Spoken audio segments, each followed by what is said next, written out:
So here we go. Intro to ice skating for adults specifically. So even if you personally aren't interested in ever ice skating, if it's not your thing, that's fine. I hope this can just be kind of like a crash course, 101, kind of just all the basic general information that you or maybe your friends and family or whatever might need. So here's just kind of an overview. I'll go through, I guess, the different types of skating classes you can take within Canada, and then I'll go through different types of skates, the difference in blades, what to avoid, and then indoor and outdoor skating or indoor and outdoor ice, and then just how to get started. So here we go, just a bit on me. So as I said earlier, as you can see, started skating when I was 6 and started figure skating when I was 11. So I'm a coach through Skate Canada, so I'm regional certified, which means I can train skaters up until they reach, up until they're ready to compete at provincials. Once they're competing beyond that, then I'd have to pass them off to a more qualified coach.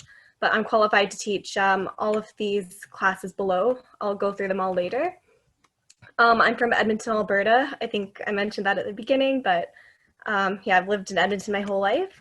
And I also worked at a figure skating store for a year as well when I was in high school. So if you have any like specific questions about the skates, when we get to that, I can answer kind of more specific details about that.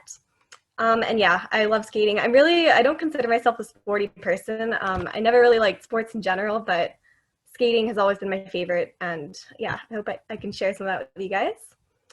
So Skate Canada is kind of the big umbrella for skating classes anywhere in Canada. So no matter your province or your city, you'll probably find Skate Canada sanctioned clubs. You can also find independent clubs, but I can't speak too much on those. So for any of the Skate Canada ones, you'll find Canskate. That's just kind of the general, like the most basic learn to skate programs. So you can go in there having like never skated before, or if you've only skated 2 or 3 times. And yeah, so that's Canskate. Then there's figure skating. I'll get more into that later. But that's where you'll get into levels called stars. So the levels are no longer just stages, now they're called like star levels.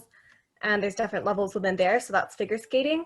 And then Skate Canada also offers can power skating or power skating. So this is not the same as hockey, but it's where you could just develop skills that maybe someday you can use to play hockey. So we'll get more into those. So yeah, as I said before, Canskate is the most basic. This would be if you're a beginner, this would be the one to look at. Yeah, I just highlighted, these are just screen caps from the Skate Canada website. So if you ever wanted more information, you can find it all there. So no matter if you're looking to do like figure skating, hockey, ringette, or just like for recreational purposes, this would be the program for you. Yeah, they'll strengthen just all of your basic skills. So you'll learn all the basics like stopping, forwards, all of that stuff. And levels go 1 through 6. So once you get to about the 3rd or 4th level, that's where you'll have the skills to then decide like if you want to branch off into figure skating or not, or you can just stay in this stream. You can stay in the general Canskate and just continue to work through these general skills and continue to accelerate those. Up to you. So that's Canskate. Then we've got figure skating. So this would be for intermediate to advanced. So once you've gone to about level 3 or 4 in Canskate, you might choose to go this stream.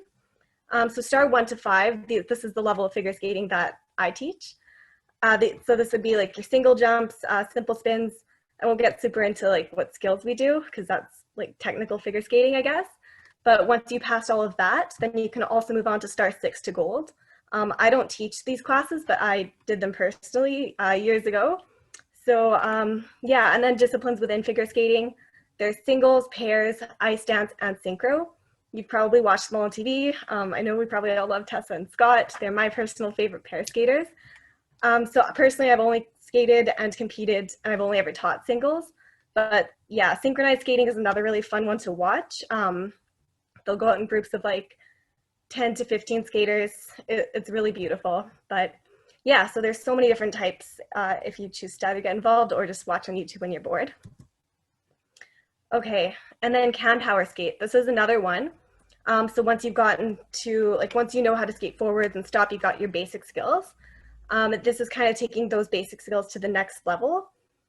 So yeah, it's geared towards hockey, ringette, and luge players. So you can have kind of all the different disciplines in there.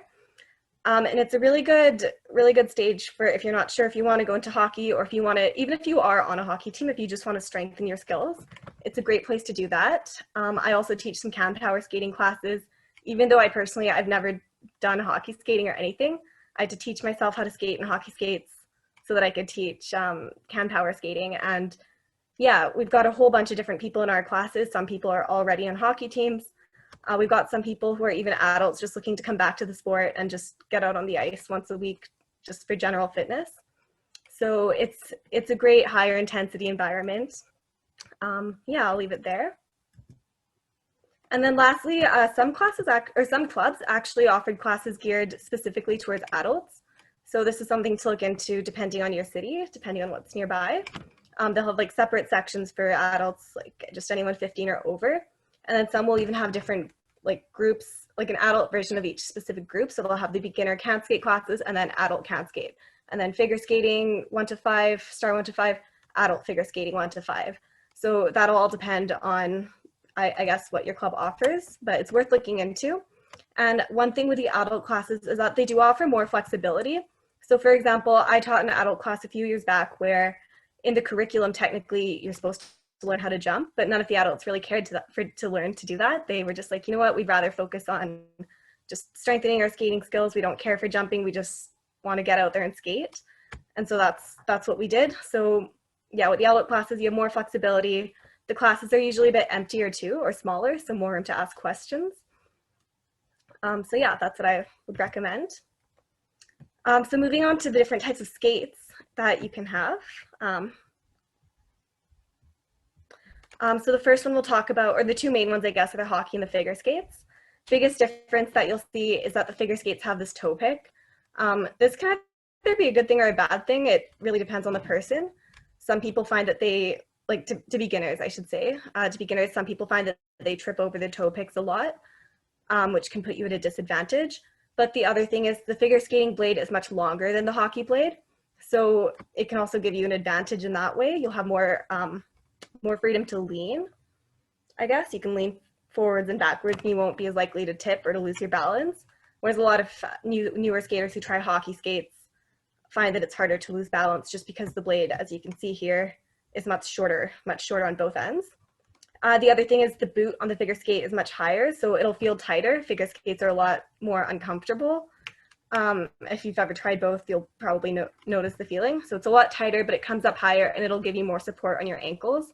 This is also really important because figure skaters need that support, especially when they're doing their higher level jumps. If you don't have that support, you could easily like twist your ankle.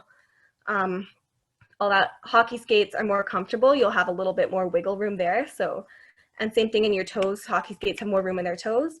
So if you're a beginner looking for just to try it out, I don't personally recommend one over the other. There's pros and cons to both. So yeah, and then the third one over here, this is a speed skate. I've never done speed skating. I don't know much about it. So it's kind of its own thing, but they have those super long blades. So, and a shorter boot. So yeah, that's speed skates.